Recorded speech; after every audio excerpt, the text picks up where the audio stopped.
Bonjour, bon après-midi ou bonsoir à tous et bienvenue dans le podcast de La Niche Aventure. Je suis Claire et je suis ravie de vous retrouver pour un tout nouvel épisode du podcast. Dans la vie, je suis éducatrice comportementaliste canin et créatrice de contenu sur internet et ma mission, c'est d'aider un maximum de monde à comprendre son chien. Une fois par mois, je vous partage sur cette série Dans la Niche mes réflexions sur des sujets que je rencontre et qui me tiennent à cœur autour de la relation humain-animal et de l'intégration du chien dans notre société. Juste avant de lancer cet épisode, je vous invite, si ce n'est pas déjà fait, à me soutenir financièrement sur Tipeee si vous le souhaitez, ou plus simplement à vous abonner et à laisser 5 étoiles et un commentaire sympa sur l'émission de votre appli de podcast préféré. Votre soutien m'aide énormément à faire connaître mon travail au plus grand nombre et je vous en remercie. Pour encore plus de découvertes, de conseils et d'inspiration, je vous invite aussi à vous abonner à ma newsletter en barre d'infos de cet épisode. Bonjour à tous, je suis ravie de vous retrouver pour un nouvel épisode. Je vous avoue qu'en ce moment, je suis fatiguée, j'ai pas beaucoup d'inspiration, mais je me suis dit que justement ça pouvait être de ça dont je voulais vous parler aujourd'hui, de la vraie vie, de comment on gère quand on est fatigué, de comment on gère quand on sent que c'est un petit peu trop de pression tout ce qu'on vit, parce que ça fait partie aussi de la vraie vie. Je vais pas mal vous parler d'Instagram et partir d'Instagram pour conduire cet épisode, parce que je trouve que c'est un peu le média qui fait point de contact entre nous, c'est par là qu'on garde un lien, par là qu'on échange, etc., qu'on fait vivre aussi le podcast. Et c'est aussi par ces échanges et par toute la réflexion que ça m'apporte que je peux vous faire cet épisode aujourd'hui pour vous parler de la vraie vie. En fait, ce dont j'ai envie de vous parler aujourd'hui, c'est justement de ce qu'on ne voit pas sur Instagram, et ce qui fait que, parce qu'on ne le voit pas, c'est un peu culpabilisant. Instagram, ça nous apporte beaucoup de prévention sur le monde du chien, ça apporte énormément d'augmentation des connaissances de manière générale, mais ça peut aussi vite tourner à l'injonction et ça peut donc vite générer du stress et de la culpabilité à l'idée de ne pas faire assez bien avec nos chiens. Moi, ça fait 2 ans et demi que je consomme du contenu sur le chien et que j'en crée, donc ça fait que je suis un acteur à part entière de ce monde du chien et de cette machine finalement à donner un peu une image idéale et de la culpabilité si on n'est pas dans cette image d'idéal. Je m'en suis rendu compte avec nos échanges et donc c'est pour ça que je voulais faire cet épisode, parce que j'ai réalisé que oui, je partage beaucoup de positifs et donc je contribue à cette image lisse et positive, mais donc qu'indirectement je contribue aussi à ce que tout ce qui sort de ce cadre soit culpabilisant. Ça fait donc 2 ans et demi que je crée du contenu et que j'en consomme, c'est hyper inspirant, j'apprends plein de choses, je rencontre plein de belles personnes, mais il y a quelque chose qui me dérange. C'est que c'est trop lisse pour être honnête. Instagram, et même dans le monde canin, ça renvoie une sorte d'illusion et une sorte d'objectif complètement inatteignable. Il y a un équilibre à trouver entre tout ce qu'on apprend, là où on se trouve dans notre cheminement, et notre capacité à faire et à prendre en compte. Et c'est de ça dont j'aimerais parler, parce que c'est pas quelque chose qu'on entend tous les jours, et pour autant, ça crée quand même beaucoup de dégâts. Je le vois avec mes clients, avec les gens que j'accompagne, avec les échanges que je peux avoir avec vous directement, et avec mes collègues. La première chose dont je voulais parler, c'est les conséquences de la fatigue et l'impact de la fatigue sur la manière dont on gère les choses. Oui, ça sent le vécu. Pour la majorité d'entre nous, on n'a pas été éduqués dans une approche éducative positive et bienveillante, comme celle qu'on essaie de mettre en place avec nos chiens. Là, je sais que je parle à un public de convertis dans l'éducation positive. Et donc, forcément, on est tous et toutes issus d'un tas de schémas, de réflexes qui font partie de nous. Donc c'est normal d'avoir la sensation de ne pas avoir les bons réflexes, d'avoir l'impression que c'est beaucoup de changements en fait, à mettre en place, notamment, et là je pense aux personnes qui sont nouvellement humains de chiens et qui débarquent un petit peu dans ce monde-là, qui peuvent entendre des conseils de leur éducateur, moi compris, qui peuvent écouter tout ce qu'ils écoutent sur les podcasts, voir tout ce qu'ils voient sur les réseaux et se dire « Waouh, attends, mais je suis à milieu de ça, c'est pas du tout les réflexes que j'avais en tête, qu'est-ce qui se passe ?» Je trouve que déjà, c'est important de s'arrêter là-dessus parce que c'est déjà un premier pas vers le puppy blues que de faire ce constat-là et ça peut déjà être un peu violent. Ce qu'il faut rappeler, je pense, c'est que l'approche qu'on peut avoir en termes d'éducation, ça implique énormément de déconstruction, ça implique beaucoup de réflexion, ça implique de questionner la valeur qu'on porte aux choses, ce qui nous semble important ou pas. Ça implique de la déconstruction, ça implique de déconstruire les schémas, les croyances avec lesquelles on vit et on a grandi. Et donc cette démarche, cette déconstruction, elle prend énormément de temps. Parce qu'il s'agit de changer de réflexe, il s'agit de changer la façon dont on pense, la façon dont on agit un peu par réflexe, et donc forcément, ça va prendre du temps. Et dans ce temps de cheminement, ça implique sans cesse d'analyser, de se poser les questions, de réfléchir avant d'agir. Donc c'est hyper énergivore et c'est hyper chronophage. Je trouve que c'est une démarche qui est vraiment géniale et c'est tout le pourquoi de mon travail que d'accompagner cette démarche-là, mais c'est extrêmement énergivore. Il faut en être conscient. Et il faut aussi être conscient que c'est une énorme charge mentale, en plus d'avoir à gérer notre chien, notre maison, notre travail, toute notre vie à côté de ça. On se rajoute une charge mentale qui est fondamentale, qui est hyper importante, hyper intéressante et qui ne fera que servir notre relation avec notre chien et notre relation à nous-mêmes et avec les autres humains par la même occasion, parce que ça arrose un petit peu tout le monde. Certes, c'est super bien, mais ça demande une exigence qui n'est pas toujours tenable et c'est ok en fait, parce que typiquement, je parlais de l'exemple du chiot parce que c'est ce que je vis aussi en ce moment et je sais que j'ai beaucoup de mes clients qui vivent ça en ce moment. Quand on a un chiot, on est fatigué parce qu'en fait notre chiot il dort pas forcément très bien, il nous demande énormément d'attention, énormément d'énergie, c'est un gros changement dans notre vie. Donc pour toutes ces raisons et plein d'autres, on est fatigué à ce moment-là. Et donc forcément, même si on essaie de faire au mieux, même si on essaye de réfléchir avant d'agir, d'analyser, de se poser les bonnes questions, d'être positif et bienveillant 100% du temps, et forcément, il y a des moments où les réflexes, les vieux réflexes, les trucs les plus simples vont prendre le relais et ça va être la cata. Ça va être la cata parce que finalement, on s'y prépare pas. On se dit, ok, c'est bon, j'ai découvert l'éducation positive et bienveillante, maintenant je suis à fond là-dedans, sauf que ça demande du temps, ça demande de la déconstruction, ça demande un cheminement et que forcément, il y a des moments où ça va merder, où on va pas être dans les clous, où on va avoir choisi une solution plus simple parce qu'à ce moment-là, il n'y a que ça qui nous est venu. Parce qu'on a eu du mal à gérer nos émotions à ce moment-là et qu'on s'est fait embarquer par l'énervement, l'agacement, la fatigue, etc., etc. Et à ce moment-là, je dis que c'est violent parce que c'est là qu'une énorme culpabilité est ressentie. Parce que ça, ce petit manque, cette faiblesse, on la voit pas sur les réseaux. On nous parle que de ce qu'il faut mettre en place, rediriger, faire attention à ci, faire attention à ça, être assez ci, être assez ça, etc. Mais on parle jamais des moments où juste on est au bout et on n'en peut plus. Or, ces moments, ils font vraiment partie de la vie. Et ces moments, on les vit tous et toutes, et moi la première, et c'est ça que je voulais vous dire dans cet épisode, principalement. Si je prends un exemple tout bête, mon chiot me mordit les doigts, 2 solutions. Soit je peux lui crier dessus, lui faire comprendre qu'il m'a fait mal, le punir. Soit je peux me rappeler que c'est un chiot qui est en train d'apprendre, qu'il s'agit que d'une erreur parce qu'à ce moment-là, il a planté mon doigt et pas son jouet qu'il avait à côté. Et je peux me rappeler que si il mastique mon doigt ou s'il mastique avec autant de ferveur quelque chose d'inapproprié, c'est qu'il a un besoin masticatoire et donc je peux lui proposer autre chose en redirection. Ça, c'est les 2 solutions qui s'offrent à moi. Maintenant, on prend le cas de la vraie vie. Ça, c'est la théorie. Si on prend le cas de la vraie vie, je connais la solution 2, celle que je privilégie, celle que je préfère, celle qui correspond le plus à ma façon de voir les choses et à ma façon d'éduquer mon chien.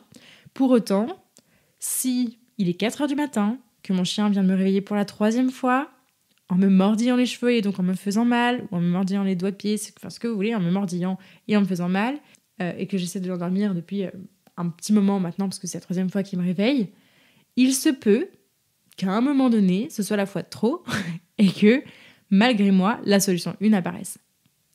Est-ce que pour autant, ça fait de moi un monstre ? Je ne crois pas. J'espère pas.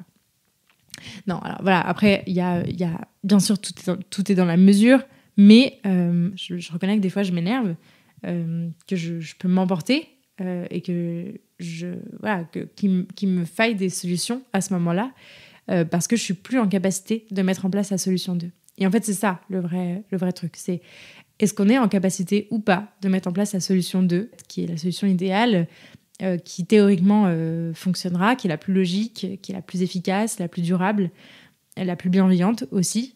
Pour autant, je reconnais que même après 4 ans avec Charlie, c'est pas tout à fait des réflexes. Peut-être que 98% du temps, je vais être dans la solution 2, mais que 2% du temps, quand ça sera trop, quand il y a trop de choses, pour l'instant, il y a encore la solution 1 qui apparaît. Et c'est normal, en fait. Et vous voyez que moi, ça fait 4 ans que je suis en cheminement, en déconstruction, que j'apprends plein de choses, que je me questionne énormément, que mon cerveau bouillonne constamment de toutes ces questions comme ça. et de toute cette gestion-là que ça demande. Et pour autant, il y a encore des erreurs. Il y a encore des moments où je suis dans l'erreur et où je culpabilise, comme vous certainement. Donc le truc que je trouve intéressant à rappeler, c'est que quand on travaille pour développer une relation de qualité avec son chien et qu'on s'intéresse à toute cette approche-là, je parle même pas de méthode parce que c'est beaucoup plus large que simplement une méthode éducative à mon sens, on va aussi travailler sur soi. On va aussi travailler sur la compréhension de nos besoins à nous, de nos capacités, de nos limites. En tout cas, moi, c'est comme ça que j'essaie d'accompagner mes clients. Il ne s'agit pas de faire pour faire et de dire que c'est noir ou c'est blanc et qu'il faut faire absolument comme ça. Mais j'essaie d'accompagner mes clients aussi sur ce qu'ils vivent eux et dans quelle mesure ils vont être en capacité de mettre en place ce que je leur propose. Et si je vois que c'est pas possible, on fait autrement.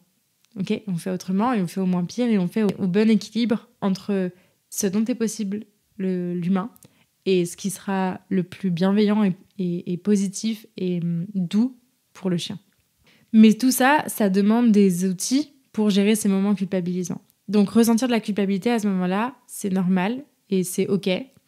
Mais simplement, j'aimerais vraiment que par cet épisode, le message passe de vous dire que en fait, vous n'avez pas vraiment à culpabiliser parce que c'est normal, vous êtes en plein cheminement, que ça prend des années. J'ai l'occasion de discuter avec des personnes qui sont dans le métier depuis plus de 10 ans et de voir qu'ils sont en fait traversés par les mêmes sentiments de culpabilité, de remise en question que nous, novices que nous sommes. Je me comptabilise dans les novices. Je me dis que ça peut être en fait le projet d'une vie que d'accepter que des fois, il y aura des erreurs de notre part. Donc, je pense que c'est important de rappeler que tout le monde vit ça, déjà, premièrement. Que si on ressent cette culpabilité, c'est aussi qu'on avance dans notre cheminement. Donc, c'est quand même un sentiment qui est positif, in fine, par rapport à ce qu'on vit. Qu'on peut passer le relais dans des moments comme ça. Donc, en tout cas, c'est important d'avoir des solutions de backup. Et moi, typiquement, là, avec mon chiot, mon compagnon m'est d'une très, très grande aide. Et je ne sais pas s'il écoutera cet épisode, mais en tout cas, si un jour il l'écoute, merci. Merci pour cette aide que tu m'apportes. Et puis aussi qu'on peut laisser couler, qu'on a le droit de changer de pièce, de souffler, d'aller méditer, voilà, sauf situation très dangereuse, mais que si on n'est pas en capacité de gérer, en fait, on peut aussi laisser couler. C'est pas parce qu'on laisse couler une fois que notre chien va apprendre à défoncer un plaid systématiquement dès qu'il en croisera un. Mais que voilà, le tout, c'est de trouver un juste équilibre, mais aussi de garder une certaine bienveillance envers nous-mêmes et de ne pas s'autoflageller ou rajouter de l'agacement ou de l'énervement ou de l'inconfort là où déjà notre chiot ou notre chien nous met en situation d'inconfort par rapport à certaines choses. Et pour ce qui est de la méditation, je voulais d'ailleurs rappeler que j'avais enregistré un épisode avec Marion Arlot sur le sujet de la méditation avec son chien. Je vous mettrai le lien de l'épisode en barre d'infos parce qu'en ce moment, je sais que c'est ça qui pourrait vraiment m'aider.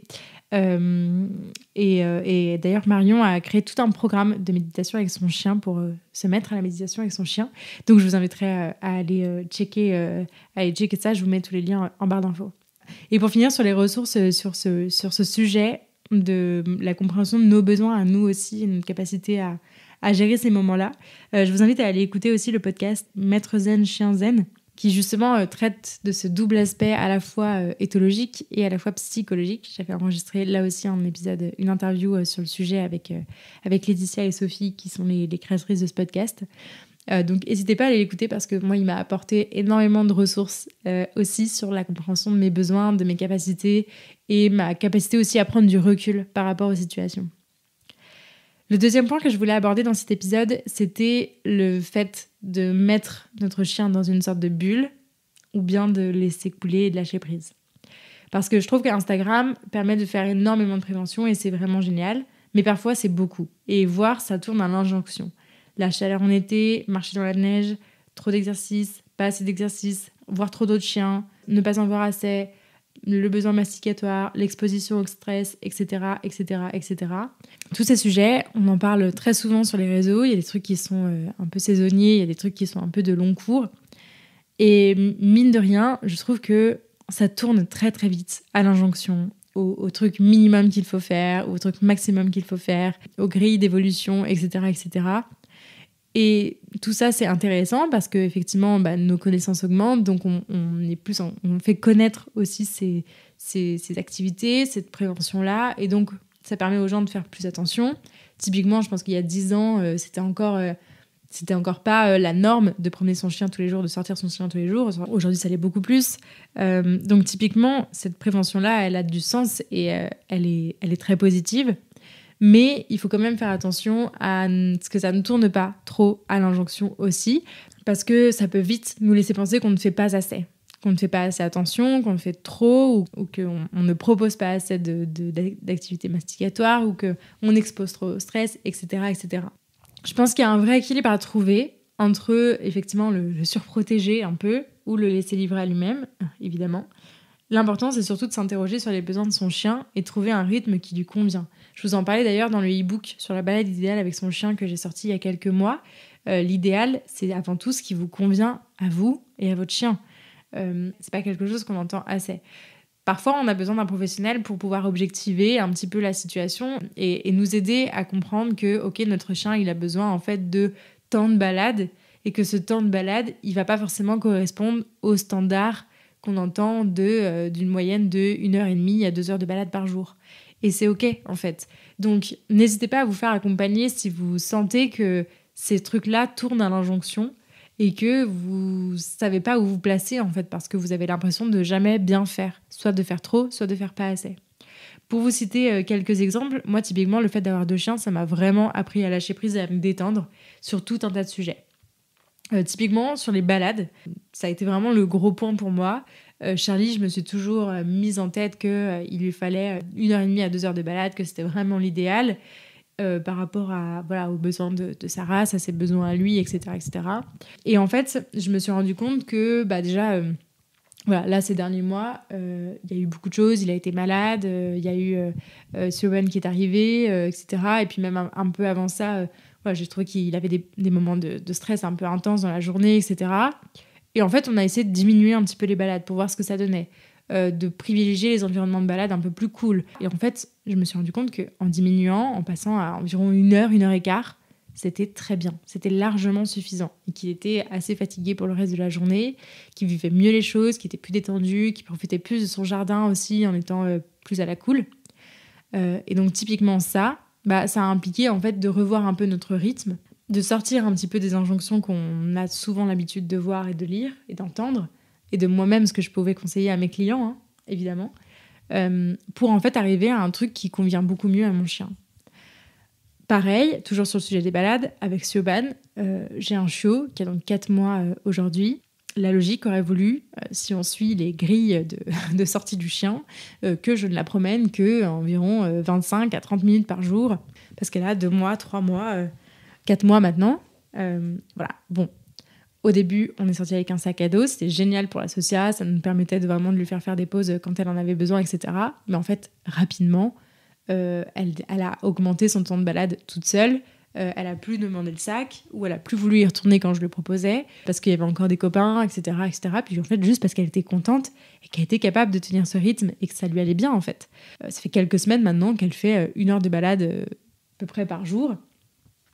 Et je dois le dire aussi, parce que je crois que c'est important, il y a aussi des jours où mes chiens ne sortent pas. Et ils sont juste en repos. Déjà, ils vivent à 2, ils jouent beaucoup. Ils ont un grand jardin dans lequel ils passent quand même beaucoup de temps, et du temps qui est de qualité, parce qu'ils ne sont pas H24 dans leur jardin. Donc ils vont faire des trous, ils vont sortir plein d'odeurs, ils vont jouer ensemble, ils vont se courir après, ils vont se faire la bagarre, etc. Donc pour moi, le jardin, c'est un vrai espace de qualité pour mes chiens. C'est pas l'endroit où ils s'ennuient parce qu'ils ne sortent jamais. Et que ça aussi, le fait de ne pas promener ces chiens, pour moi, c'était extrêmement culpabilisant. Sauf qu'en fait, il y a des moments où juste ils sont fatigués. Et que là, si on part en balade, ça va pas bien se passer, en fait. Ils vont pas être détendus, ils vont pas en profiter. Donc je préfère leur dire, ok, là, on a fait une grosse balade hier, on en aura une grosse demain, mais aujourd'hui, on prend du repos. Et ça, typiquement, c'est le pas de côté que j'ai fait, notamment en ayant 2 chiens, parce que ça m'arrivait quelquefois avec Charlie de vraiment pas le sortir de la journée, mais c'était quand même assez rare. Mais là, je vois que et Charlie et Siobhan, en fait, il y a des jours où ils ont pas envie, en fait. Ils ont pas envie, ils sont bien. Je leur parle de promenade, ils sont pas à donf comme ils sont d'habitude. Et auquel cas, je sais que je sais que je peux lâcher pour aujourd'hui. Pour autant, ça ne fait pas de moi une mauvaise humaine de chien, voire au contraire, parce que je me cale plus sur leur rythme et je ne mets pas un rythme incessant qui eux-mêmes n'arrivent pas à tenir et qui, à moi, m'est aussi contraignant. Donc l'idée, c'est vraiment de revoir ça, de revoir l'équilibre en fait, qu'on met en place dans le quotidien de nos chiens, parce que voilà, c'est ça qui prime en fait. Et encore une fois, l'idéal, c'est vraiment ce qui convient à votre chien et à vous. Et c'est pas forcément dans les standards ou dans les normes, dans la fourchette dont on entend parler sur Instagram. Et le troisième point que je voulais aborder avec vous, c'est peut-être que ça parlera plus aux professionnels qui m'écoutent, c'est une fois de plus le syndrome de l'imposteur. La question, c'est est-ce que être professionnel de ce milieu implique d'être parfait ? La réponse est non, car c'est impossible. Et donc, je trouve, en tout cas pour ma part et sur ces derniers mois, notamment avec l'arrivée de mon chien, le fait d'être aussi un peu exposée, parce que mine de rien, vous êtes quand même pas mal à me suivre et à m'écouter, ça met une pression supplémentaire qui est folle, dont on ne se rend pas forcément compte.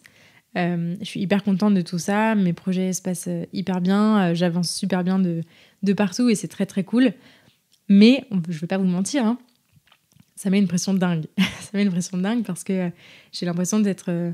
voilà, que si je montre un truc qui ne va pas, je vais faire un tollé, quoi. Alors que c'est faux. Et j'avais aussi besoin de le dire là, qu'en fait, je peux pas être parfaite. Je sais que la vérité, c'est que tout le monde galère, que même les professionnels galèrent, et voire des professionnels galèrent encore plus que d'autres. Et qu'en plus de cette galère, du fait qu'on soit professionnel, ce syndrome de l'imposteur, il nous pousse à cheminer encore plus, sans cesse, dans cet objectif de parfait, d'image lisse, d'objectif, d'exemplarité qu'on essaye de vouloir, qu'on voudrait avoir. Parce que voilà, on se dit, qui est-on pour donner des conseils et pas se les appliquer à soi, parfois c'est normal, c'est normal, c'est assez humain, je crois. Mais voilà, mais en tout cas, cette exemplarité, on peut tendre vers, mais on ne pourra jamais l'atteindre parce que personne ne peut l'atteindre. On peut donner des objectifs, mais ce sont que des choses qui doivent être inspirantes, mais pas déterminantes pour ce qu'on veut faire. Et cette différence, elle est fondamentale. Je me suis rendu compte vraiment ces derniers mois que ça fait 4 ans que mon cerveau tourne tout le temps pour faire au mieux pour Charlie et la culpabilité s'en mêle, etc. Dès qu'il se passe quelque chose d'un peu moins dans les normes, d'un peu moins dans les clous ou que je rencontre des difficultés, parce que j'en rencontre aussi. Mais que encore plus ces derniers mois, parce que l'arrivée de Siobhan, parce que mon activité d'éducatrice dans laquelle je me sens un peu mieux aussi et avec laquelle que j'apprécie plus, dans laquelle je m'éclate plus. Et puis l'arrivée de Siobhan, évidemment, qui fait que maintenant... je suis professionnelle de ce milieu, je me spécialise sur le chiot, donc forcément, ça doit être top nickel avec mon chiot. La réponse, c'est que non. En fait, on fait au mieux. Je sais que je suis meilleure qu'hier, mais je suis moins bonne que demain. C'est un constant cheminement, à la fois à titre professionnel et à la fois à titre perso avec mes propres chiens. Et je crois que c'est important de se le rappeler, c'est important de le dire, c'est important de l'écrire, c'est important de le faire entendre. S'il fallait garder qu'une chose de cet épisode, c'est que vraiment tout le monde galère, que si vous ressentez de la galère, de la culpabilité, de la difficulté, vous n'êtes pas seul. Il y a plein de gens qui en ressentent. N'hésitez pas à en parler autour de vous, à en parler aux personnes que vous suivez aussi sur les réseaux. N'hésitez pas à contacter des éducateurs, à vous faire accompagner aussi dans ces difficultés, parce qu'on est là pour ça.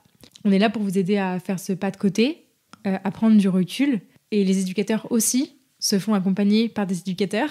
Je crois que l'important, c'est de toujours faire de son mieux, de connaître ses limites, ses capacités, les besoins de son chien, et puis de composer en fonction de ça. Et ça n'a rien d'évident, ça n'a rien de simple. Et c'est normal de ressentir un peu de difficulté à faire tout ça. Donc voilà, peut-être que tout ce que je vous dis là sont un peu les prémices de mon puppy blues. J'en suis bien consciente. Mais honnêtement, ça va. Honnêtement, je vis quand même plutôt bien cette période. Je suis très heureuse que Siobhan soit là. Je suis très heureuse qu'elle s'entende super bien avec Charlie. Même aussi au moment où je vous parle, ils sont en train de se fixer. Et Siobhan va certainement lui sauter dessus d'une seconde à l'autre. Mais tout se passe plutôt bien de mon côté, si ce n'est ce petit rappel à la réalité qui m'a traversée là, ces dernières semaines et dont j'avais envie de vous parler parce que je le vois beaucoup autour de moi et dans les suivis, avec les clients que j'accompagne. Donc je trouvais que c'était important aussi de vous dire qu'on ressent tous de la galère, de la difficulté, de l'agacement, que des fois on s'emporte. Et c'est peut-être 3% du temps, et c'est pas grave. Et le reste du temps, on travaille pour essayer de trouver des outils pour faire au mieux. On passe le relais et on essaie de relever la tête pour faire mieux la prochaine fois. Merci beaucoup de m'avoir écouté jusqu'au bout et d'avoir passé ce petit moment avec moi. J'espère que ce nouvel épisode vous a plu et si c'est le cas, je vous invite à en parler autour de vous et à le partager sur les réseaux sociaux en me taguant @lanicheaventure. Pour enrichir votre écoute, ne rien rater des prochaines sorties et pourquoi pas vous faire accompagner dans l'éducation de votre chien, n'hésitez pas à visiter mon site, à soutenir mon travail sur Tipeee, à vous abonner à la newsletter et à me rejoindre sur les réseaux sociaux. D'ici là, prenez soin d'eux, prenez soin de vous et je vous dis à la prochaine!